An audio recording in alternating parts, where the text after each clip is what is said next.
Right, that's it. Just checking the spoke tension, just get the datum point.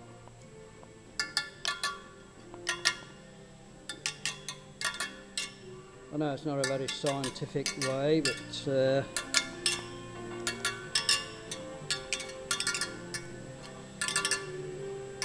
all sound the same, both sides.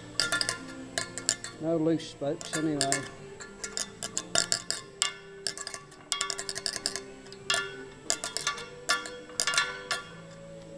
And also against the datum point, it's just literally just grazing it all the way around. That's within thous, so I don't know what the tolerance is, but I've seen I had a rebuilt rear wheel on a 504 ad years ago, and it was there's a lot more movement in it than that, so I'm quite happy with that.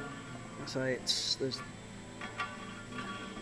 no up and down movement at all, and so that is within thous. I'm well and truly happy with that.